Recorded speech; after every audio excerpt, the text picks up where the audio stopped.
whenever I contemplate fat loss and health, I think of, what's the best way procedurally, methodologically, what's the best way to eat? Hunger is probably the single key.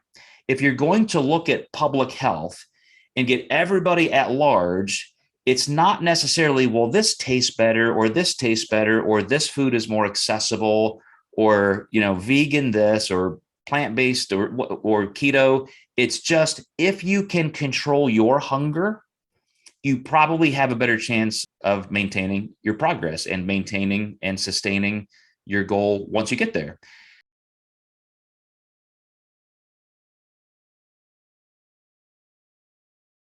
One of the things I mentioned I was interested in searching for was any of the research that Dr. Dominique D'Agostino had mentioned in some of his recent interviews online. And as just a little bit of a backup, he is one of the top experts, I would say, in actual research at either University of South Florida or Florida University, in ketogenic research, both for what is kind of the seminal reason I think people even look at ketogenic dieting now, which is epilepsy research. And then also he does it for performative reasons, for Navy SEALs, for the government, for, fighting combat type situations, just looking for better energy management for our soldiers, sailors, and Marines. And I just saw a recent interview where he has backed up a couple steps, and instead of being a proponent of hardcore classic ketogenic dieting, he was talking about some of the new research people have been doing in modified keto and low glycemic carb modified keto adaptations of ketogenic dieting. Modified keto, or modified Atkins, is just simply saying, instead of 90% of your calories coming from fat, let's get a pretty normal amount of protein. Even though that does get converted into glucose in many situations in small amounts, it's still not eating sugar, processed carbs, or carbs. So it can take you out of ketosis, but it's protein, and there's some value there. So that has always been a low carb version of keto, a high protein, low carb version of keto. But now, and I remember talking to him a few times when I've been in Florida with him, and I've presented alongside him different topics. He always talked about the fact that since he has been keto adapted himself for so many years, that he can eat small amounts of carbs once in a while and really stay in pretty deep ketosis. So logically, there's a user rate, all of the fat adaptation physiologically that you get into from being fat adapted for months and years doesn't go away because you eat, one Pop-Tart. And yet he showed, even though he was completely interested in staying there for his own personal health reasons, as well as his research, whether I wouldn't even say there's a nuance. He would not be somebody who's like, oh, I just had to, as my kid's birthday party, I had to have a piece of cake. Like, he just wouldn't do that. Like, he's just so committed to his research, he would not do that.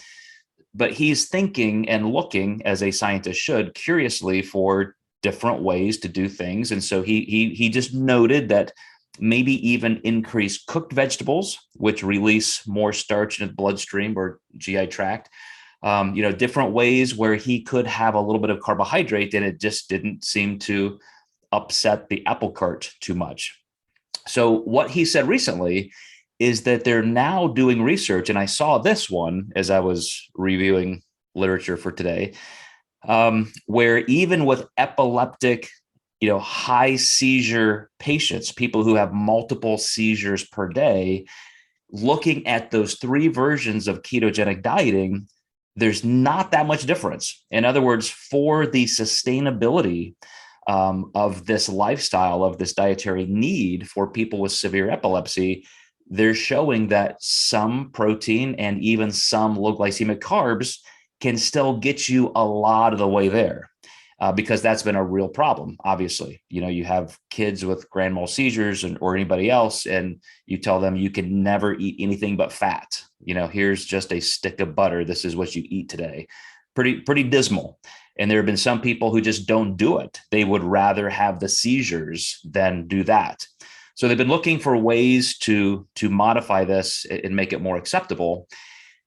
And for the life of me, as I was searching, and on Google Scholar, PubMed, and so forth, I was doing every kind of search I could just to look for modified, low glycemic, modified, any version of keto, versus each other. Where are these at? And page after page after page of search results, and it just still was epilepsy, epilepsy, epilepsy, epilepsy. So I finally found something which was a meta-analysis, which I'm happy, because I would rather have that wider survey than just a single study that dealt with truly just things like fat loss, particularly for our goal today, hunger, which is a huge hinge of fat loss and fat maintenance. So I've got some things that I think are going to be very interesting to maybe round out. There may be one good extra part to the series we've done on hunger. I may want to look up something on just the psychological aspects, but as a bit of a review, here's what we've talked about so far. Part one was all about blood glucose, which is a strong theory for hunger, insulin and so forth, as blood sugar undulates up and down in your bloodstream post meals. Is that what causes hunger? That's a huge theory. It has impact. Then, of course, hormones. We know ghrelin, leptin, all those things. That is a major factor. Sustainability in how we eat, as I just discussed. Even people with medical conditions, staring them in the face. If you can't sustain it, it's just not going to work. So we have to look at how we sustain a real lifestyle through hunger management. We covered the neurophysiology, what happens in our brain, and can we control some of that? So today we're going to turn to macronutrients. And specifically, when you look at the headline or the title of the study, dietary fat and fiber, that's what they were comparing. And I'll tell you why in a minute, but they're comparing mostly carbohydrates with varying levels of fiber. But when researchers are typically looking at dietary intervention, this has just classically been one of the things. If you eat more fiber, good things happen. Anecdotally, case study by case study, good things happen. Well, why? And people in the ketogenic crowd also say, hey, we own hunger. If you eat a high fat diet and low carb, you're controlling blood sugar, insulin, and so forth. And we know fat sates better. So you should have a high fat diet. Well, those things are kind of opposite, because if you can't have a low carb diet and a low fat diet. You get, one of those has to be a stronger substrate of energy. This particular meta-analysis completely leaves out protein, but they do mention it in their summary and discussion a little bit, which is perfect for our intent. This is, when I titled this particular little presentation, macronutrients, it would have been nice. Maybe I will complete the circuit, so to speak, by adding at least some evidence of what protein does, because we know when we have a certain amount of protein, when blood amino acids are high enough, that also has impact on hunger. But for most of today, we're just going to look at basically what happens with fat in our diet, higher fat diets versus higher carbs. So here's the premise. This is their opening statement. Humans appear to have the innate energy regulation mechanisms that manifest in sensations of satiation during a meal and satiety post-ingestion. Interactions between these mechanisms and the macronutrient profile of their contemporary food environment could be responsible for the dysregulation of this mechanism, resulting in a high energy intake. The aim of this systematic review is to determine the impact of dietary fiber and fat, both in isolation and combination, on satiation and satiety. So let's look at what they did here as a meta-analysis. They went all the way back. They just looked at everything that's ever been published on fiber versus fat.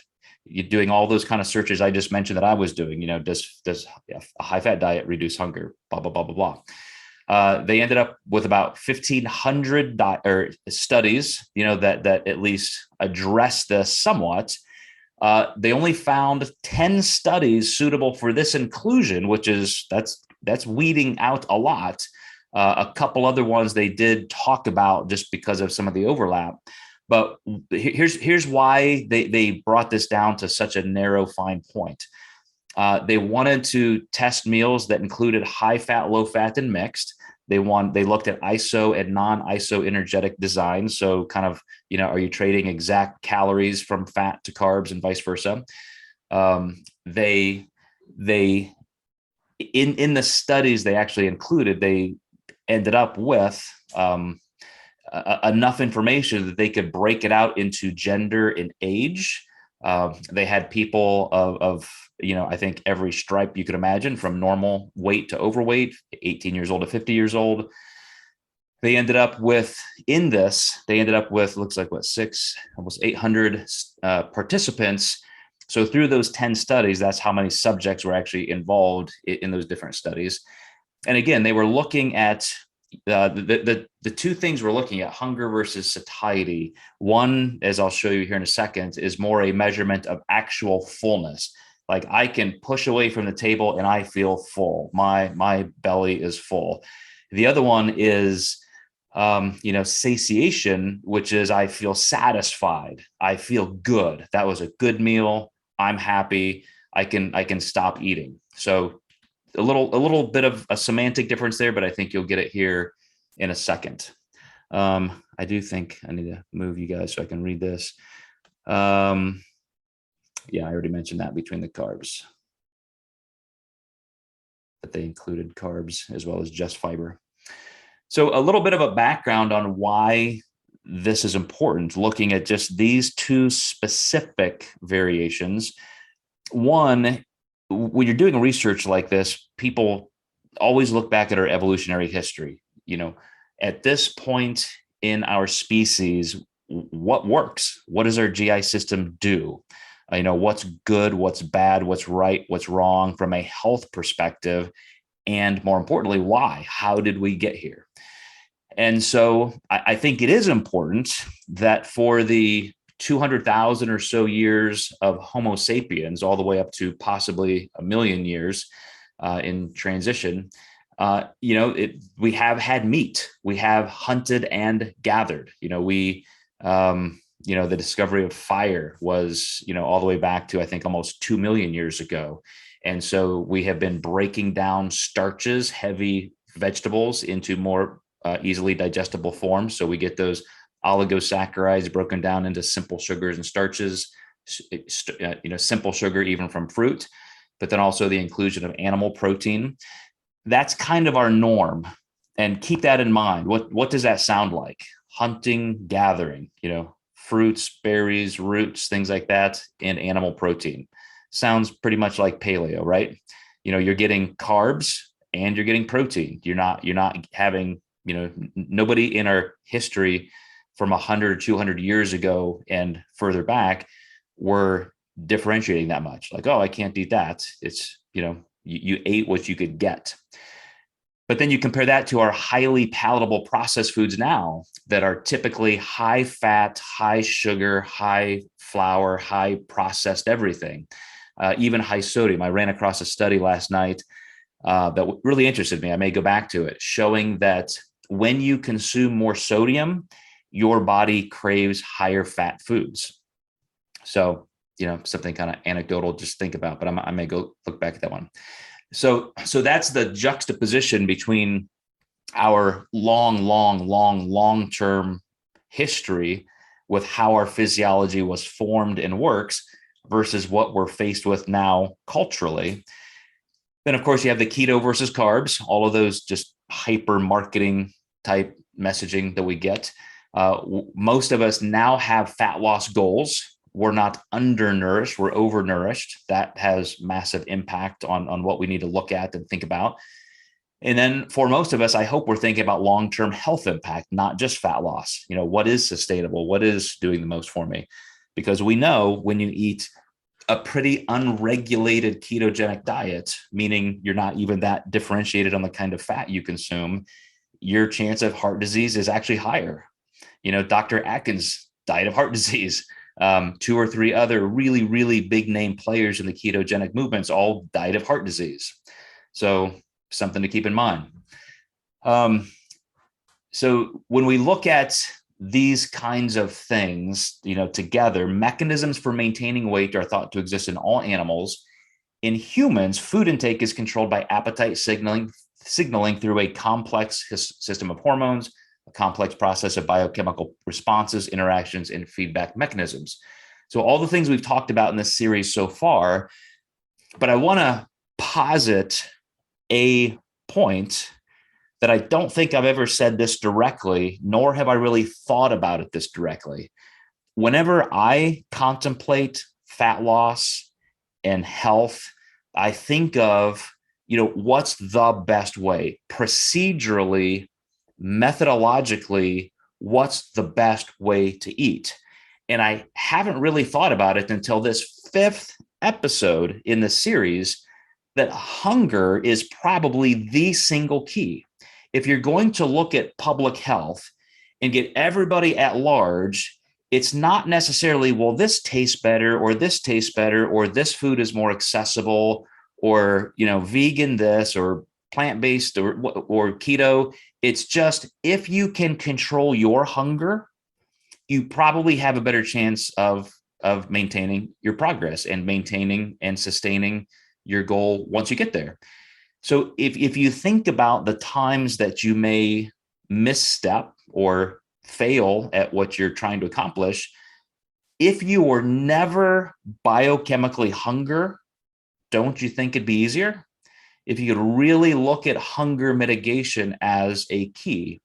So that's kind of the entire substance of what they're looking at, because biologically, those hormones in our bodies that dictate the signaling to make us full. Remember when we talked about the neurophysiology, it's all about the hypothalamus and getting your hypothalamus, which cues hunger strongly. It's all about making sure your hypothalamus is calmed down. So that has to do with rising blood sugar levels or insulin levels, has to do with mechanical receptors, baroreceptors in your GI system, has to do even with lipid levels. So you have leptin and ghrelin in between, what's happening in your stomach and body fat cells. All of these things, again, create this massive neurogastric loop, which end up cueing you for satiety or hunger. So if you can, through your food intake, control that, I think you control the whole ball game. Or again, we could argue that psychological issues and just cravings outside of those physiological matter, but it would still be probably the biggest step. So this is nothing that I'm going to really drag you guys through, but I wanted to show you a couple graphs on how they did this meta-analysis. So if you look at these, like this represents 1, 2, 3, 4, 5. This represents 5 of those studies I mentioned here. And they're looking at specifically hunger versus, I'm going to flip over real quick to this one, fullness. So the opposite, and there's 1, 2, 3, 4, 5. So 5 more studies in that ZO studies broken out with all those different age groups, or I'm sorry, age groups and high fat or low fat. So out of those 10 studies they were looking at, there were kind of 5 that had to do with just hunger cues and 5 that had to do with fullness cues. And as you look at this, they're looking at kind of the midline and which direction were people pulled, if you were in one of these particular demographics or not. But again, I'm not going to try and make you go through all this data. Instead, I have more of a narrative explanation here coming up. Just a little bit more on the methodology, though. They used a visual analog scale for people to do these ratings, and they did them in 3-hour increments. So here's your meal. How do you feel before you eat this meal? You eat the meal, then you do it again after. And these are 4 or 5 different types of visual scales, just to show you. So it'd be something like a Likert scale. I'm not hungry at all is number 1, or I'm very hungry, number 10. You just plot yourself on that scale, or something. I think it's kind of cute. I think there's one on the bottom here. So I just wanted to point out that even that, just a way, a visual analog where they're showing, people say, man, I feel really, really full and bloated, the big representation of the stomach versus I feel kind of empty. Anyway, let me jump on over here. So back to how this verbiage is laid out. Satiation is the feeling again of satisfaction. And some people describe this as mental, like I mentally, emotionally, cognitively feel satisfied. I think some of that has to do also, though, and this is going to be my spin on it, with blood sugar levels again. Satiety is that feeling of fullness. Like I said, mechanical fullness. My stomach is full. Oh my gosh, I feel my belly is just so big. You can eat, anybody here dieting has had a big meal with very low carbs. When you have used up all your carbs for the day and you've had a 6 or 7 ounce chicken breast, maybe a little bit of a vegetable or something, you feel full. But do you feel satisfied? You can still actually be hypoglycemic. You can be kind of ravenous still because your blood sugar is still low. And when I was talking about this Monday, a couple of my clients took me up on the proposal that maybe if you do have issues with hunger like that, trading in a little bit of carbohydrate at some meals, 1 or 2 meals, with adding some fat may really help you. And I'm going to get to why in a few slides here, why that's helpful. But a couple clients told me that was a game changer. For example, instead of having just egg whites and a certain amount of carbohydrate for breakfast, they add a little fat, like maybe in an egg yolk, and took out just a little bit of carbohydrate to make up for those calories. And they said, "Oh my gosh, I cannot believe how much better I felt." I typically, as you guys know, have oatmeal with protein powder and fruit for breakfast. But my wife had made this kind of egg casserole, which had whole eggs. So I probably had like 3 whole eggs with, some other things in there like potato and so forth, and brought that in Monday for breakfast. And I don't think I could have eaten for about 6 hours. After my oatmeal and protein powder, I'm looking for food in 2.5 or 3 hours. Same amount of calories. It was not ketogenic. There was potato in there. There was starch. There was carbohydrate, but a little bit more fat, a little less carbohydrate, probably a lot less carbohydrate. And I don't know the exact calorie exchange. I may have had more calories with that egg bake kind of breakfast. But man, talk about just being both full and satisfied. Had I not had any carbs with that meal, and it was truly a ketogenic type breakfast, I think you run that risk of pretty soon you get so glycogen depleted, and that metabolic switch is in the metabolic position to be so depleted that you run into those problems. That's why pure classic ketogenic dieting is researched to be the one that creates the most binge eating disorder and is researched to be the least sustainable. So once again, as we're sifting through this meta-analysis on carbs/fiber versus fat for hunger, I'm going to hopefully get you to see it's definitely not an either or, but it's a how and when, how much, and how do I do this? What does the research show is the best way to play this? So I'm going to go through, I think, 4 slides here that really give now pages and pages of analysis in just some bullet points of the actual outcome of this meta-analysis. So first of all, with fiber and satiation, the ability to say, wow, I'm super satisfied, I feel great, I could live like this. Fiber does contain a range of complexity. We have soluble and insoluble. We have different amounts of starch versus fibrous, content in each source. Carb sources range, I guess I just said that. Based on this, there's a need for more longitudinal studies examining the chronic effects of dietary composition. So those different levels of carbs versus fiber, this was their own word in the study.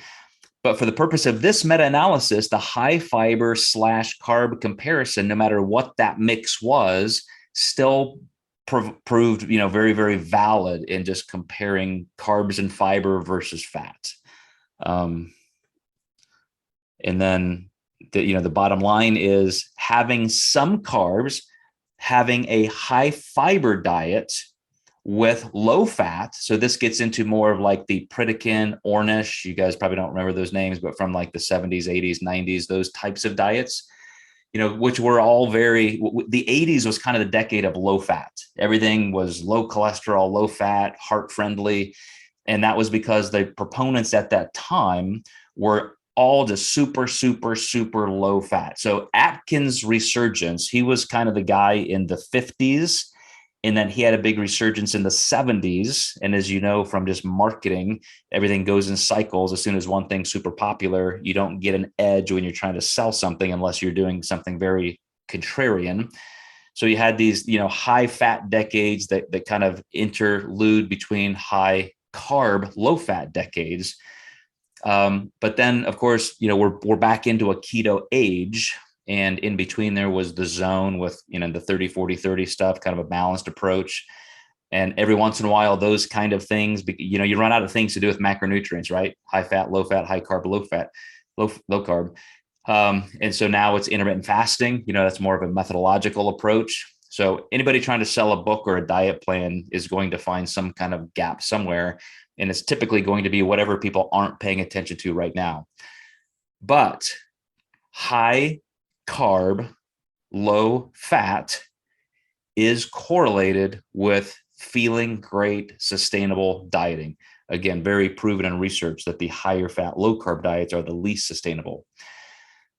So then what about fat and satiation? As I just said, all the studies that they were looking at, there was a very weak correlation with fat and satiation. Again, you can have a high fat diet and just to bring you back to this point, a classic ketogenic diet is 90% of your food intake from fat, 5% protein, 5% fiber, just enough for GI motility in some cases. I know tons of people who have destroyed their GI systems on ketogenic dieting. But, eating something like that is not satisfying at all. Very weak correlation. And they also noted from their research, as they're doing all these citations from 1,490 different studies, including the 12 that they included, that a higher fat diet is how we get obesity. It's not carbs. People don't get fat by eating too many apples or too much brown rice. It's always the highly fat, palatable foods that include some carbs, all the processed stuff that you get in the bakery aisle kind of thing. But then another note is individual studies sometimes show that appetite decreasing properties of adjusted fats, even though they show in some studies, some pro keto studies show that on just a pharmacological, physiological level, we can show why fat, as I said in my breakfast, Monday with the egg yolks, that can help mitigate hunger, but it just doesn't hold up in ad libitum studies. When you say, okay, you can eat all you want, so it's not an energy restricted study. When you give people higher fat, even though it can reduce hunger in terms of that satiety, it doesn't necessarily fix satiation needs. And so people end up eating more. So keep that in mind. That's just, all of these strikes in the column against just a higher fat diet. But they did mention, of course, macronutrient consumption doesn't occur in a vacuum. We don't eat just fat alone or fiber alone. And so, they even mentioned, I think I mentioned this in a slide coming up with some protein. But going now to satiety. So now how I actually feel mechanically, what's happening in my GI system. Fiber correlates to slower gastric emptying acutely. So we know we're gonna have those blood sugar level rises a little bit more slowly, which helps on that hunger side from blood glucose. And on a more long-term level, when you have a high enough fiber diet, remember that those insoluble fiber particles, when they get to your large intestine, anaerobic bacteria convert them into fatty acids. And so that even gives you a little bit of a hunger reduction. So even if you're having a low fat diet, but you have enough fiber, your body's producing some fat through that insoluble fiber. And so that actually has some impact on decreasing hunger in more the long-term in-between meal status. But now we'll get to the final part of this, the fat and satiety. Fat does correlate high to feeling mechanically full, like I said, but with more of a contextual variation. Slower gastric emptying also, just like fiber, because it takes longer to get digested, but it is more dependent on the amount. So a small amount of fiber can make somebody feel full. That reduces gastric emptying, but a small amount of fat may not. And so you really, there's a bigger variance depending on the amount when it comes down to fat instead of fiber. And here's some interesting nuance. They even tested. You guys remember we went through a couple studies that looked at just the timing of meals and so forth. If you ate your lunch at this time versus 2 hours later and so forth. Well, a higher fat breakfast, as I just described, my Monday, reduced energy intake at lunch. So when people were just able to eat whatever they want, they eat a little less at that next meal. It's delayed and they eat less, but they actually ended up with a higher energy intake over that entire day. So there's a rebound effect. Again, because I think if you're not paying attention to having blood glucose levels moderated, if you go all the way into that ketogenic mentality, it does catch up with you, and then you end up eating more. Satiety due to a higher fat meal can be even improved with protein. So again, I'm not anti-fat. I'm anti pure ketogenic dieting. But also satiety with due to fat can be improved with fiber. So now you're getting some interplay. And I don't want to make this just sound like, oh, we just have to be, quote, balanced. But we know we need some fiber. We know fat can help, as I described Monday. And if you feel like you just would have a little less hunger with more fat instead of a super low fat diet, then we can talk about percentages and so forth. So let's wrap this up, and then we'll discuss a little bit. Owing to high energy density, fat has weak effect on satiation, as determined by the effect per kilojoule of energy. Carbohydrates that contain high levels of dietary fiber are effective at producing satiation at relatively low levels of energy intake. So again, it takes a lot more fat to feel sated, doesn't take that much fiber. This is owing to the greater volume occupied by carbohydrates containing fiber relative to those that do not. The fiber content slows the absorption of fat consumed with it, thereby allowing an optimal level of satiety to be derived from the fat relative to its energy content. A delay in hunger rather than an increase in fullness is more likely. However, this review was unable to conclusively find such an effect, again, from fat. So they're saying we could not determine that fat really does delay hunger. The potential to improve satiation and satiety by consuming carbohydrates containing fiber together with fat. So again, let's have a little fat, but not exclusively fat. Keep the fiber and the carbs in there, thereby preventing or at least minimizing weight gain warrants further investigation. So again, I don't think anybody's coming down to this, some kind of a, quote, perfect 33, 33, 33 or 30, 40, 30 kind of business, but we need protein, we need carbs, we need fats. What amounts are best? As we look at this in the greater context of what we all know, not just the confines of this study, even with epilepsy, a modified keto, like I said, which is just higher protein, and low glycemic, low moderate carb modified keto have been shown to virtually have identical results. And I think if you look at what that means, the reason epilepsy is important in the dietary world, right or not, that has become the justification for low carb, high fat diets. A lot of people just assume and transfer credibility that if somebody with this very specific neurological disorder improves almost miraculously with a zero carb, high fat diet, then it should be good for all of us.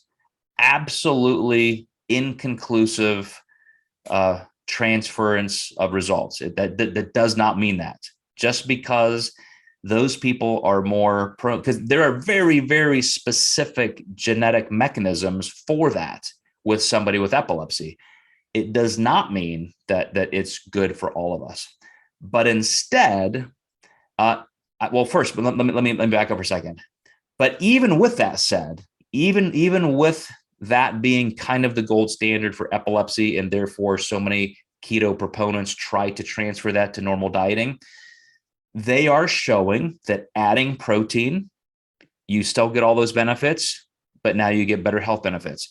Adding a little bit of carbohydrate where tolerable for somebody with epilepsy, you can get almost the exact same benefits to that patient, but it's now more sustainable. So they're even backtracking off of that. But once again, when you look at everything we just studied in context, what's the number one diet studied for longevity? The Mediterranean diet. It also happens to be concluded as one of the most sustainable. So you have a moderate amount of fat. They use monounsaturated fats. These are Mediterranean diets are the high olive producing companies. So they eat, or countries, they eat a lot of olives. They have a lot of olive oil in that, what do they call it? It's not the Goldilocks zone. That's cosmological. There's some zone they call it. Kevin probably knows. Blue zone. The blue zone. Okay. That's just where like all of the octogenarians, like people live to be, 90, 100 years old just regularly. And they eat a decent amount of fat, but it's all monounsaturated. They have pretty low processed carbohydrates. They eat plenty of carbohydrates, but it's fruits, vegetables, legumes, even nuts, and so forth. And in most of their protein, or a larger percent of their protein than most of the world, comes from fish. So it's high fish because of their location by the sea. I don't want to say high fat, but it's not low fat at all. And it's also not low carb. So it's not just pretty well balanced, as we would use that word, but it's pretty specific in all three of those sources. It's the healthiest version of all three. But that also transfers nicely to kind of a land-based or non-blue zone range of paleo diet. You just kind of maybe not emphasize the olive oil as much, but you have more land animal protein sources, but you're still eating low processed carbs, low sugar. It's not high fat or keto at all, but it's moderate. And now you have kind of a brother in that battle. The Mediterranean and the paleo diets are probably the two healthiest out there. So again, I would not argue that there has to be some kind of a preferentially perfect macronutrient distribution or range or certain exact foods that you must consume. But we've got a pretty good framework right there between those two diets and between the studies that we know that prove a high fat diet is definitely not superior, and a just super low fat diet may not be necessary. And there may be, for hunger cueing and signaling, some reasons to add some fat. So there we go. What are you guys' thoughts and questions? Cindy. So this kind of fits into my trip to Austria recently, where I emailed you and told you that found it so interesting that all of our meals were included with our stay, and at breakfast, everything that was laid out, it seemed, was all of the like heavy in fat, all of the cheeses, the deli meats, salamis, croissants, obviously all homemade Austrian things that morning, but the way they laid their food out for the day was really interesting. So I went with it, and I, interestingly enough, found that I would eat breakfast at 7:30, and that would hold me over until 1:30, and that would never happen at home. Mm. So, I also was very busy out hiking and doing things, and not sitting around at home where I could easily open the refrigerator and grab food. So, and there weren't any stores nearby either, so I couldn't just pop in and grab some snacks or anything like that. But I was okay. And then we would have lunch around 1:30, and it was usually a light soup and salad.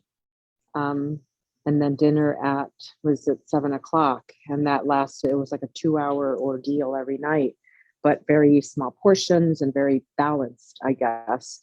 And I just found that I wasn't as hungry as I am at home. So I find this super interesting. Mm-hmm. You have some really good points there, and I'm glad you brought up context, the context of just a European way of life, and then also how busy you were after breakfast, because most people in Europe are still walking, biking, things like that. It's almost kind of like Manhattan in some regards.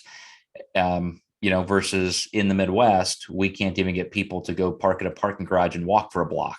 I mean, it's just like people are so used to not moving. Because I would argue that, in that kind of middle, European context, things like a croissant and cheese and deli meats, that's a lot of high saturated fat, which again, if you're really, really active, that any health risk may be mitigated, and you're turning over a lot of that energy. But again, if you're even able to replace some of that with unsaturated fats and be healthier, I think that could be a good move. But the other point of context, I was speaking to somebody who's just getting started dieting. She has never really looked at the physiology or biochemistry of dieting. And so, as I want, of course, to give all of this context and every single layer and nuance that she's going to encounter, I know I can't. I need to just kind of shine light on that very next step that we need. And when I was trying to explain meal timing, I did say it all matters about your context, when you wake up, when you go to sleep, when you're active, when you're not. And I gave her my current example. I wake up at 4 a.m. I try to get to bed by 8 at night. I mean, so I'm asleep by 9, so I get 7 hours of sleep. So the way my day is set up, I wake up, get to work, do a little work, eat breakfast at 7, which is that protein, fruit, oatmeal. 3 hours later, I'm pretty hungry. And so now I'm having brown rice, ground turkey, a vegetable. Then 3 hours later, I'm getting ready to train. So sometimes I still have enough food in my stomach or GI system that I just don't even have a pre-workout. Post-workout, if I do it something like post-workout, sometimes if I have a pre-workout, I'm not even hungry for a post-workout, but if I do, it's going to be a scoop of protein powder. Then I have a pretty big dinner, like you said, that European type thing. And now it's 5 o'clock at night for me. I'm going to be done eating by 5 or 5:30. And so I now have 14 hours that I'm not eating. So I'm really getting half of my calories in those first 2 meals within 3 hours apart. Then in the afternoon, with a post-workout in my dinner, it's almost another 8 or 9 hours. And then I get the other half of my calories. There's nothing, quote, balanced about that in terms of timing. But I've had that 14-hour window of sleep and post-dinner. So I'm pretty empty and hungry. And then I'm training really hard in the afternoon. So I'm hungry again, and I'm going to be going 14 hours between there. So, again, context matters. Your natural circadian rhythms matter. Just everything about your mobility and training, if you're active, matters. But again, I think that's probably very European for a reason. Look at the way their society works and moves. And I think, like you said, it just fits perfectly with them. And you also said that you and your daughter had marveled that you just didn't see any overweight people over there. None of the locals were overweight. So eating that way is definitely working. Yeah, no, it was, yeah. And for her to notice, because she's a 17-year-old, teenage girl, she's like, Mom, I just can't, no, nobody. I mean, they were all very healthy looking people. And granted, we're like right smack in the middle of, the Austrian Alps, where you're right. Everybody walks, they bike, it doesn't matter if it's raining, it snowed every day we were there, and everybody was still out walking. They just throw their jackets on. There's no such thing as bad weather, just bad clothes is their like thing over there. So it was really interesting. But when I came back and I was looking at, my numbers, I was wondering if could I switch some of my fat and carb macros. And I wonder if that would help me, because I do feel hungry. I feel like after every meal. And I don't know, maybe tweaking that, I wonder if it would help, because I'm still pretty active here at home. Absolutely. I really do think that has some value. And that's one of the things that I mentioned Monday that a couple of clients took me up on. And, I noted that even when I was competing as a pro bodybuilder and dieting very aggressively down to 3-4% body fat, if I could very strategically put just enough fat in these meals, then I also just felt much more satiation. It's not just necessarily the fullness mechanically after that meal, but how good I feel between meals and how long I can go without obsessing about food. So I think we should definitely do that, Cindy. I mean, it's not going to take a lot of just experimentation, but one meal here, make some changes. We're talking, 10, 15 grams of fat, and we'll see how it goes. Sounds good. Thanks. Good deal. Lainey jumping in. All right. Yeah, but first of all, you got to see the prettiest girl on the planet. She can't hear you, but anyway. Awesome. Brought my daughter to work today. Awesome. I was one of those people. So Monday, when you said it, I was like, what? And so I was like, well, there's no harm in it, same amount of calories. So literally all I did was take 7% from my carbs and put it towards my fat. And it's crazy. It was kind of a switch for me, because I assumed a lot of why I was struggling was just because I wasn't disciplined enough, or I don't know. I tend to beat myself up first before explaining any other reason. But yeah, I literally added, I think I had low fat, I'm still low fat, but cheese to my breakfast. And interesting when you said the fiber thing, because of the number change, I actually was able to have a more fibrous thing with my breakfast. And then avocado to my lunch. Oh, and then fish. And I guess I did feel fuller, and I kind of was looking forward to, it does make the food taste a little bit better having avocado with the stuff. So yeah, I don't know what it was, but keep it coming. For me, it was helpful, and I didn't even realize it's what I needed for a change, or I don't know, but I'm one of those people that were like, it made a difference. In that controlled of an amount, I have to think, Lainey, when you look at the physiology of this, there are neuropeptides and gastric peptides that are communicating with each other. That's how we do that hormonal chemical signaling. So it's not just that, man, that extra 5 grams of fat, like that did so much for me. It just doesn't make that much of a mechanical difference. But when you are triggering certain hormonal messengers, again, back to your brain, back to your hypothalamus, that, hey, we're sated, we're good. Remember, all those are evolutionary signaling just to keep you alive. Imagine if you're not a truly highly conscious sentient being, but you're a bumblebee, or you're a mouse or something. Biological organisms are driven to survive by how much they eat when they don't need to eat. It's just all survival. And so sometimes it's almost a burden to have our brains that can think so much and overthink. Because if we just listen to those biological cues that are there for driving survival, including not being overfed, because then you don't survive very well. But anyway, I just think that you probably hit on just a really interesting sweet spot of having just enough fat to trigger those gastric peptides to say, okay, brain, we're good. Shut off the hunger response, the hunger signaling, and you can flip it into the sated mode. Any other thoughts or questions, guys? Yes.